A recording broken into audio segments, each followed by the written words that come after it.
Hi everyone. Today I'm going to talk about this concept of calories. So whenever we talk about fat loss or addressing weight loss, well, the right word is fat loss. It's not weight loss because fat loss is a more precise word. So whenever we address fat loss, the first word that comes up to our mind is calories. This obsession on calories needs to be cleared out.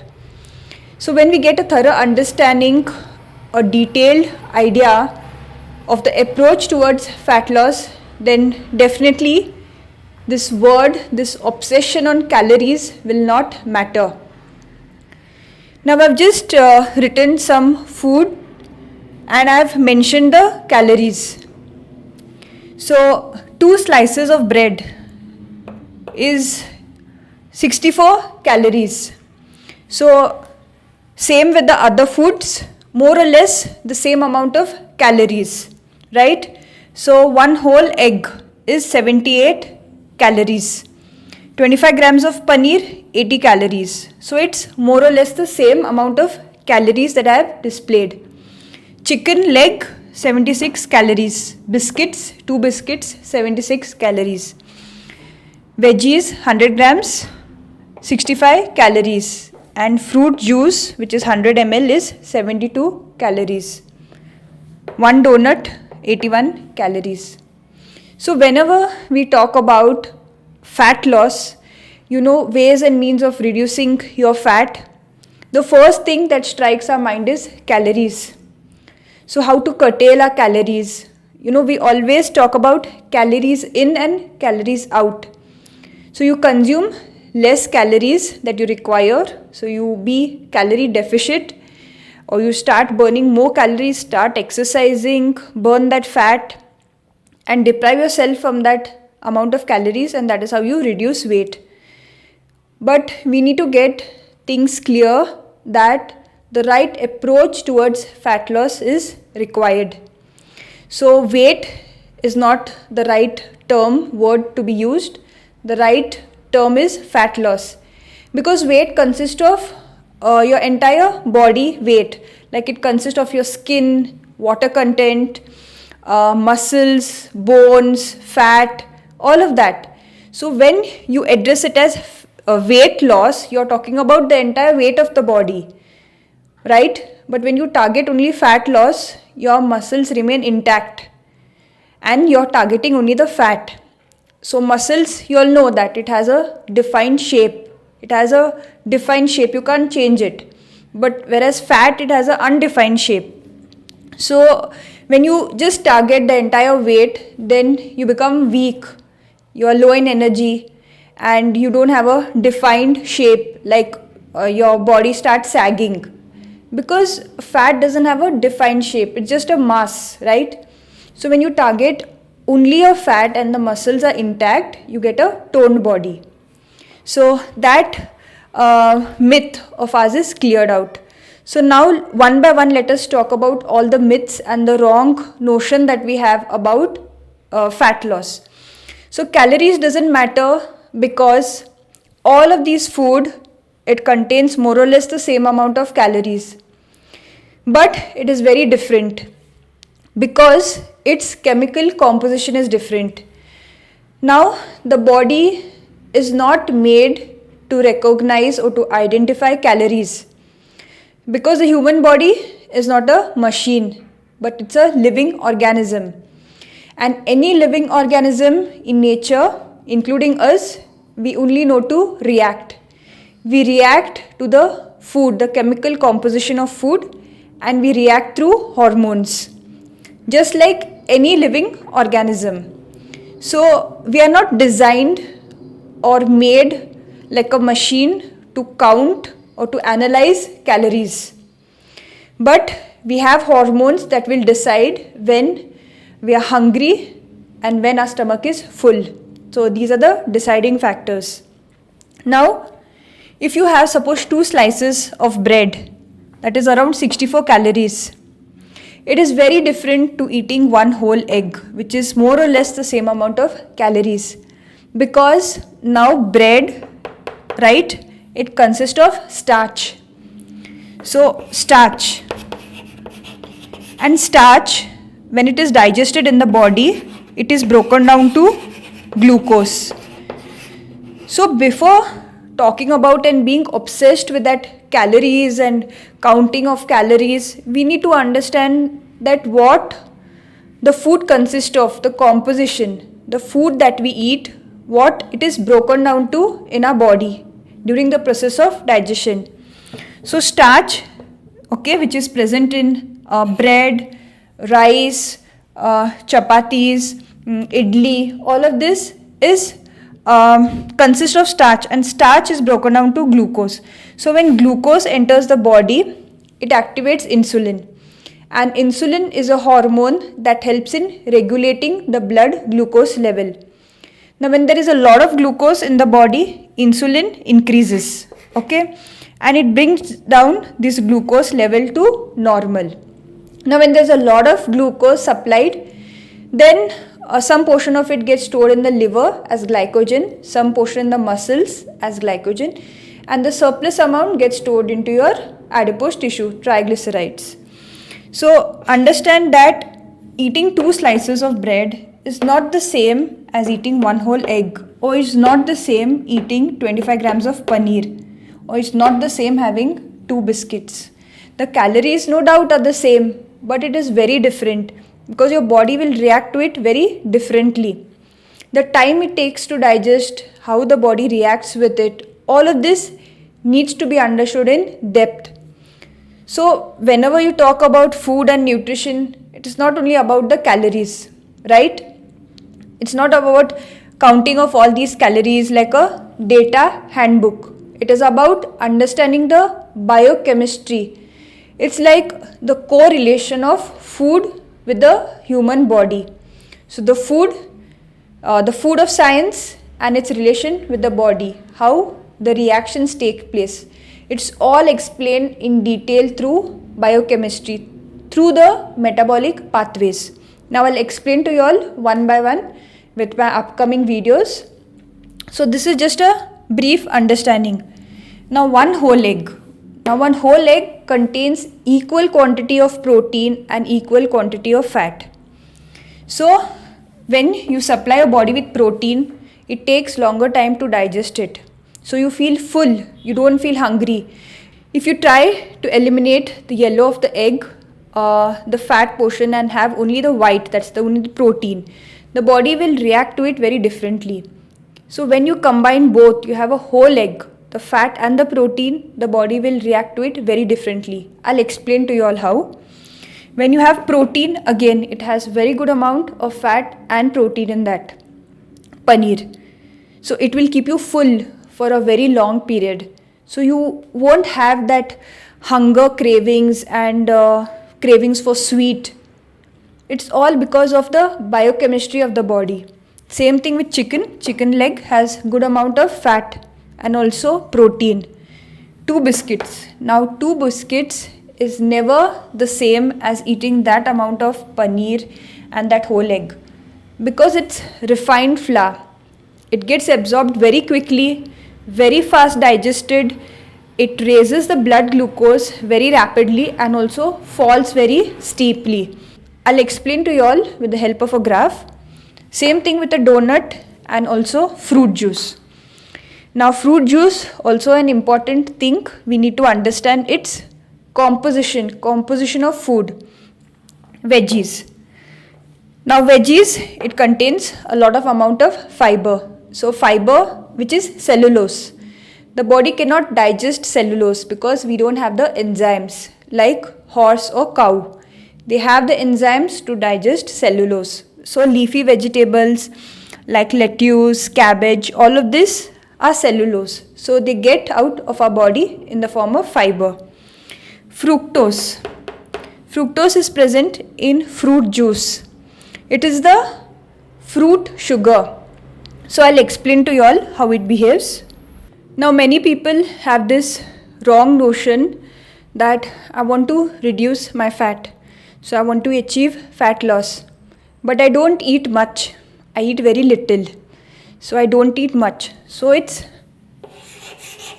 quantity. So I'm not eating much, so my stomach is not completely full. I eat little small portion of meals, but yet I'm not reducing my fat. So this is again a wrong notion, because quantity really doesn't matter. It's the quality that matters.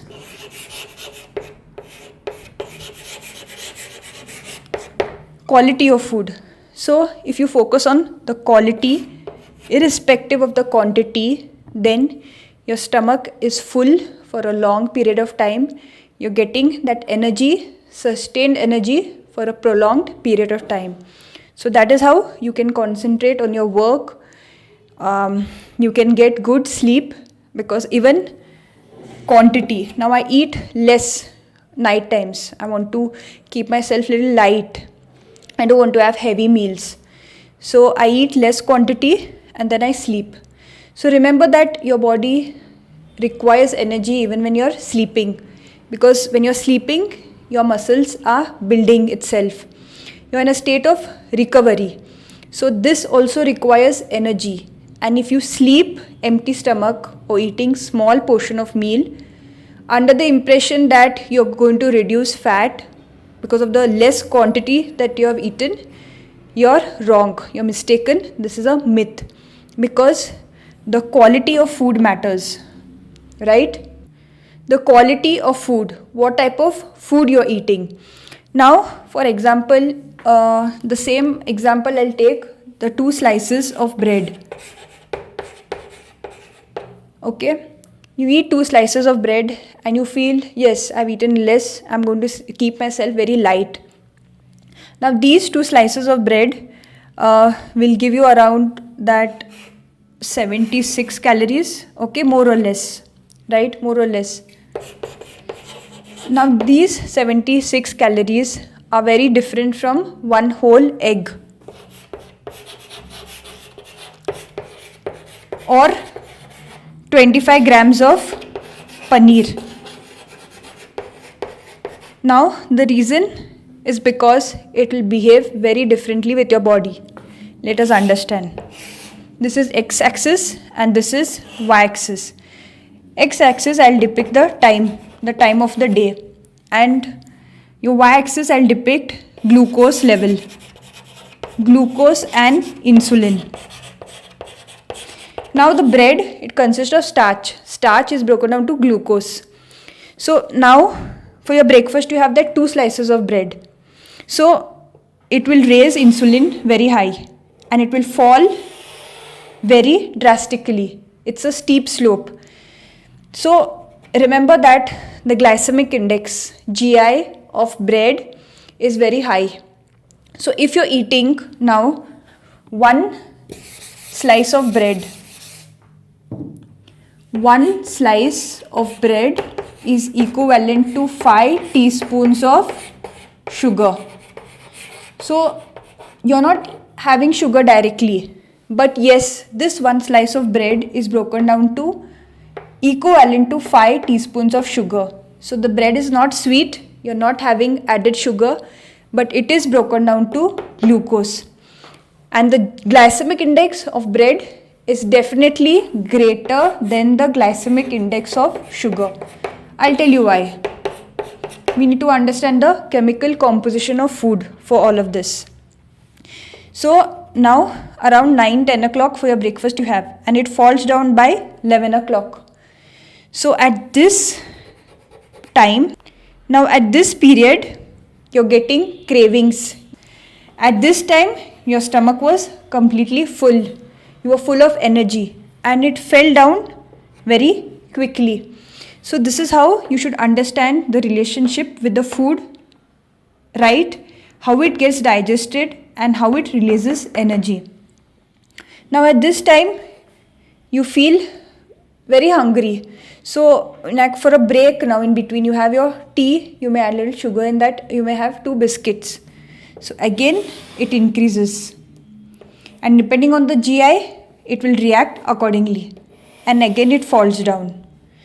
Now again this becomes a cyclic process, because your stomach is full, again you're hungry. Again your stomach is full, again you're hungry at this level. Now let us understand how it behaves when you have around 25 grams of paneer. Okay, I'm talking equivalent with respect to calories, because we should get a thorough understanding that calories really doesn't matter. So now paneer consists of good amount of fat and also protein. So it will behave very differently with respect to time throughout your day. So it will behave something like this. So this graph, it seems very stable with comparison to the first graph. So at this time you're getting that sustained amount of energy for a very prolonged period of time. So the similar thing happens with egg. Now if you consider just eliminating the yellow of the egg and only having the white of the egg, so it will behave differently.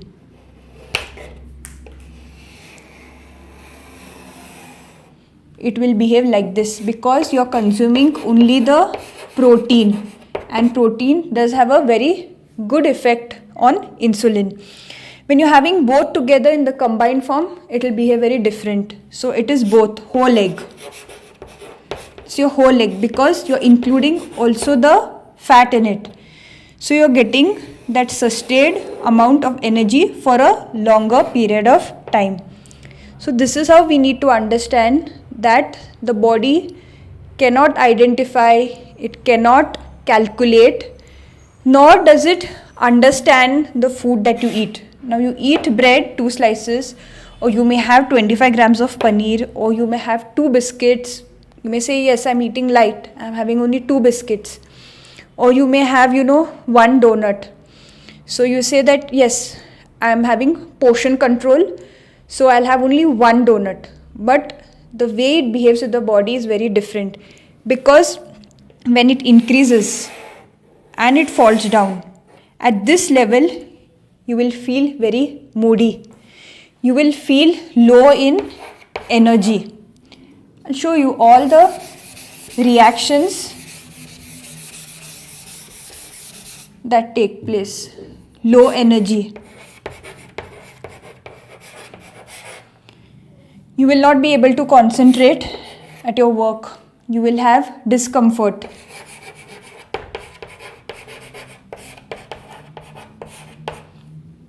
Then lack of concentration.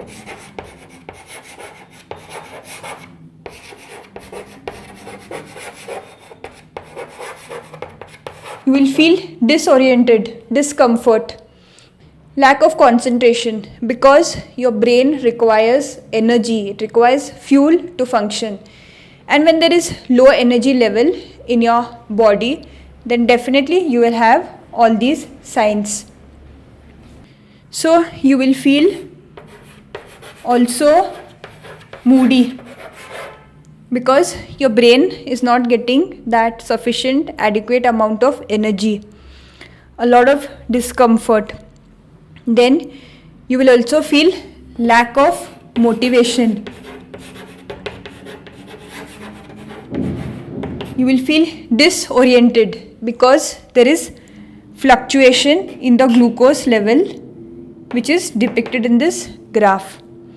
So that is the reason that we need to get a thorough understanding that calories doesn't matter, because whatever food I had displayed, more or less it had the same amount of calories, but how it reacts with the body is very different.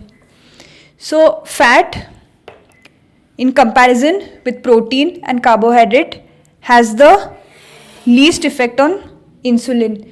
So it will give you energy for a sustained, prolonged period of time. So if it is only protein, yes, protein does take a lot of time to digest. It will keep you full, it will give you a lot of energy, but it has to be had in the right form, in the right combined form. And carbohydrates, yes, we know its glycemic index is definitely very high. So coming to the fruit juice, I just want to give you all a brief idea.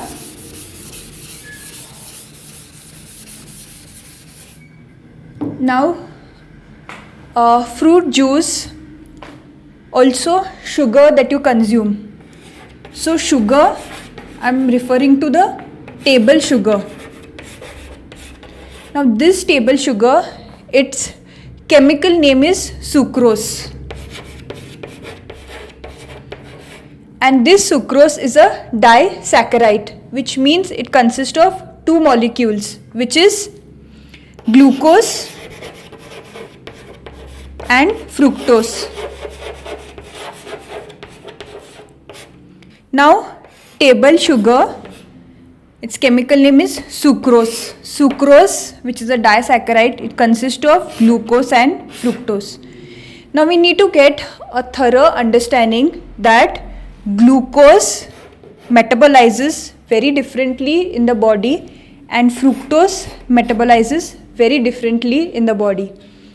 Both of these are monosaccharides, but the way the body behaves and reacts to it is very different. Now we'll get a detailed, thorough understanding of this in my upcoming videos, but just a brief idea. Now this glucose is present in many starchy foods like rice, potatoes, maize, bread, all of that. So when you digest that, you get all of glucose. The body behaves very differently when there is glucose and it behaves very differently when there is fructose. Now fructose is present in your table sugar. Table sugar, it consists of 50% glucose and 50% fructose. This fructose is also present in fruits. So if you are having fruit juices, definitely it's a very high concentration of fructose in it.